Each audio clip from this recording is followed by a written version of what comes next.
आज हम आपको लेकर चलेंगे उस समय में जब दिल्ली एक छोटे से बसावट क्षेत्र से धीरे धीरे एक संगठित नगर में बदल रही थी। ये कहानी है दिल्ली के प्रारंभिक नगरीकरण की, उस यात्रा की जिसने आगे चलकर भारत की सबसे महत्वपूर्ण राजधानी की नींव रखी। कल्पना कीजिए, हजारों वर्ष पहले की दिल्ली। यमुना नदी शांत गति से बह रही है।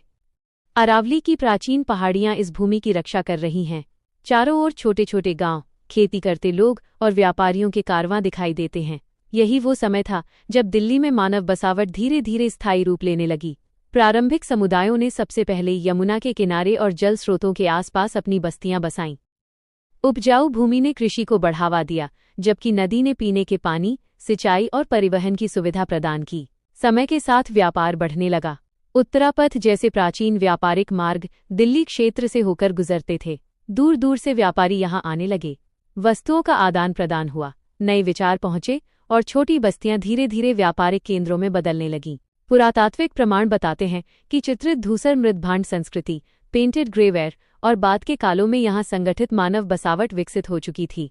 यही क्रम आगे चलकर इंद्रप्रस्थ जैसी प्राचीन परंपराओं और ऐतिहासिक नगरों से जुड़ता दिखाई देता है। मौर्य और गुप्त काल में दिल्ली का महत्व और बढ़ गया। यद्यपि उस समय ये साम्राज्य की राजधानी नहीं थी, फिर भी ये उत्तर भारत के प्रमुख संपर्क और व्यापारिक केंद्रों में शामिल थी। प्रशासन, व्यापार और सुरक्षित मार्गों ने नगर के विकास को नई गति दी। फिर आया राजपूत काल। तोमर राजाओं ने दिल्ली को पहली बार एक संगठित किलाबंद नगर का स्वरूप दिया। राजा अनंगपाल तोमर द्वारा निर्मित लालकोट ने दिल्ली के नगरीकरण में ऐतिहासिक भूमिका निभाई। बाद में पृथ्वीराज चौहान ने इसका विस्तार कर किला राय पिथौरा का निर्माण कराया। अब दिल्ली केवल एक बस्ती नहीं, बल्कि एक सुदृढ़ राजधानी बन चुकी थी।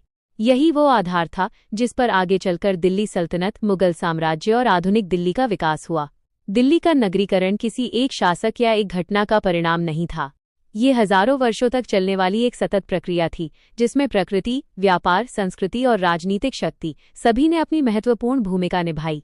आज जब हम आधुनिक दिल्ली की ऊंची इमारतों, मेट्रो नेटवर्क और व्यस्त सड़कों को देखते हैं, तो शायद ये भूल जाते हैं कि इस महानगर की शुरुआत यमुना किनारे बसे कुछ छोटे से गांवों से हुई थी। जब इतिहास की परतें खुलती हैं तो स्पष्ट होता है कि दिल्ली का विकास अचानक नहीं हुआ।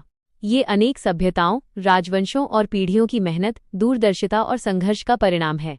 दिल्ली का प्रारंभिक नगरीकरण एक ऐसी ऐतिहासिक यात्रा जिसने एक साधारण बसावट को भारत की सबसे प्रभावशाली राजधानी बनने का मार्ग दिखाया।